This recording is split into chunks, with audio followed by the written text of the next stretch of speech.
रुक करते हैं खबरों की तरफ। महाराष्ट्र का अगला सीएम कौन होगा, इस पर महाराष्ट्र से लेकर दिल्ली तक मंथन जारी है। सूत्रों के मुताबिक इस बार भी गठबंधन की इस सरकार में एक सीएम और 2 डिप्टी सीएम का फॉर्मूला जारी रहेगा, जिनके नाम का ऐलान दिल्ली से होना है। इस बीच खबर है कि आरएसएस महाराष्ट्र के लिए किसी नए चेहरे को मौका देना चाहता है और इसके लिए संघ प्रमुख मोहन भागवत के भी दिल्ली आने की खबर है।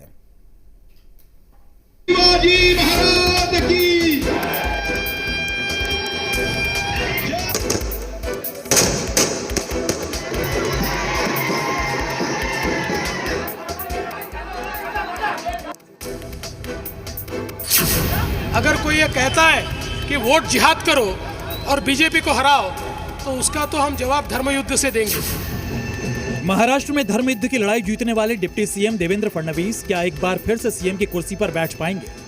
ये सवाल इसलिए उठ रहे हैं क्योंकि महाराष्ट्र का अगला सीएम कौन होगा, इस पर महाराष्ट्र से लेकर दिल्ली तक मंथन और बैठकों का दौर चल रहा है। देवेंद्र फडणवीस दिल्ली में मौजूद हैं, जबकि मुंबई में एकनाथ शिंदे और अजित पवार अपने अपने विधायकों के साथ दिन भर बैठक करते रहे। इस बीच सीएम के चुनाव के लिए आरएसएस प्रमुख मोहन भागवत के भी दिल्ली आने की खबर है। सूत्रों के मुताबिक आरएसएस महाराष्ट्र में सीएम के लिए नया चेहरा चाहता है। कैबिनेट में भी आरएसएस से जुड़े नए चेहरे के लिए जगह चाहता है। आरएसएस जीत का श्रेय किसी एक पार्टी या नेता को देने के पक्ष में नहीं है। आरएसएस ने बीजेपी के साथ जीत का श्रेय आरएसएस कार्यकर्ताओं को भी दिया है। महाराष्ट्र में मिली बड़ी जीत के पीछे आरएसएस कार्यकर्ताओं की कड़ी मेहनत को भी माना जा रहा है, क्योंकि बीजेपी के पक्ष में लोगों को लामबंद किया और सत्ता के सिंहासन की लड़ाई में जीत दिलाई। लेकिन सीएम के चेहरे पर सस्पेंस बरकरार है, जिस पर पार्टी नेतृत्व को ही अंतिम फैसला लेना है।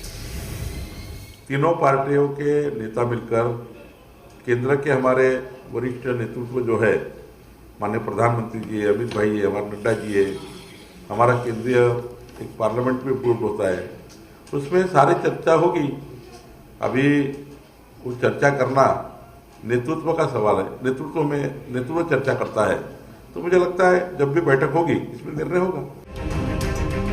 हालांकि सीएम पद की रेस में देवेंद्र फडणवीस का नाम सबसे आगे चल रहा है। फडणवीस आरएसएस के बेहद करीबी हैं, नागपुर से ही चुनाव जीते हैं और नागपुर में आरएसएस का मुख्यालय भी है। ऐसे में फडणवीस को आरएसएस का सहारा मिलने की उम्मीद है।